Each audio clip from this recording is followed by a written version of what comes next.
Chamath Palihapitiya, a former Facebook executive in charge of user growth, now says he has tremendous guilt about the social network he helped build. The short-term dopamine-driven feedback loops that we have created are destroying how society works. No civil discourse, no cooperation, misinformation, mistruth. Today we live in a world now where it is easy to confuse truth and popularity. And you can use money to amplify whatever you believe and get people to believe that what is popular is now truthful and what is not popular may not be truthful. One time for your mind. Check it.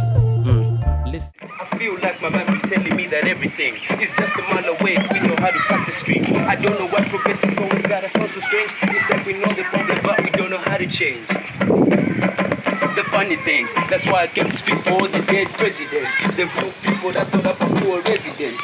Poor residents. You know those people that they discriminate on every day, the people that continue work for them on Saturday. I don't know if they got a heart inside them anyway. Back to confessions. Hey, I know you people love what's in your mind sincerely, but I'm just here to help you bang your thoughts so clearly. So listen to me as I talk about them fiercely. Oh, fiercely. You gotta free your mind if you wanna control your life. I'm thoughts about God that you can understand your strife. Don't wait for people without it's sharper than a knife. Yeah.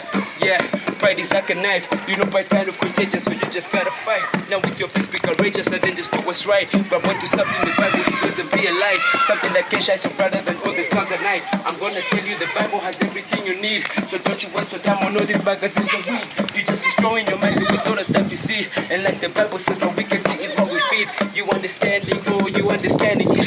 I ain't judging cause I ain't new to it. I'm talking about my mind cause God is through with it. And that's the only way we get through it.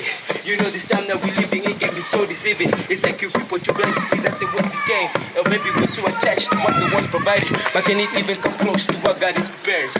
Until the latest of our world conflicts, the United States had no armaments industry. American makers of plowshares could, with time and as required, make swords as well. But we can no longer risk emergency improvisation of national defense. We have been compelled to create a permanent armaments industry of vast proportions. Added to this, 3.5 million men and women are directly engaged in the defense establishment. Now, this conjunction of an immense military establishment and a large arms industry is new in the American experience. The total influence, economic, political, even spiritual, is felt in every city, every state house, every office of the federal government. We recognize the imperative need for this development, yet we must not fail to comprehend its grave implications. Our toil, resources, and livelihood are all involved. So is the very structure of our society. In the councils of government, we must guard against the acquisition of unwarranted influence, whether sought or unsought, by the military-industrial complex. The potential for the disastrous rise of misplaced power exists and will persist. We must never let the weight of this combination endanger our liberties or democratic processes. We should take nothing for granted. Only an alert and knowledgeable citizenry can compel the proper meshing of the huge industrial and military machinery of defense with our peaceful methods and goals, so that security and liberty may prosper together. Can it? It is written in the Bible, that's in Philippians chapter 4 verse 5. These were Paul's words. Live unselfishly for the Lord's near. I mean, I love that. Even if I go to the end of life, end of the world, and found out that God's not real, no exists, well, at least I lived happy. Well, here's some information that I thought that you should know. It took the television 13 years to capture all or 50 million users that really just loved it though. It only took the internet about 4 years or so. But when we talk about Facebook, it only took a year for it to have 200 million users over there. It ain't a bad thing, it's good, cause people now can fear. They can only dare.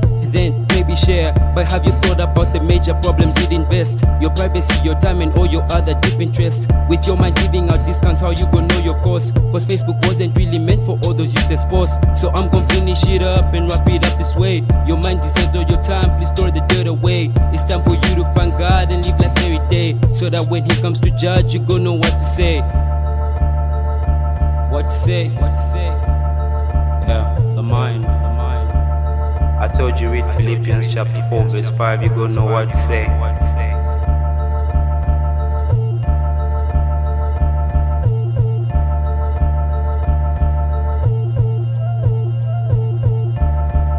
You have unarmed truth and unconditional love, because truth is the most powerful weapon in the world. It's a really, really bad state of affairs.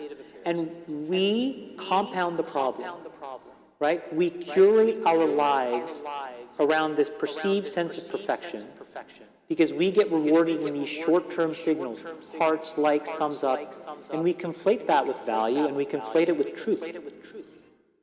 And instead what it really is fake, brittle popularity. That's short-term and that leaves you even more, and admit it, vacant and empty before you did it.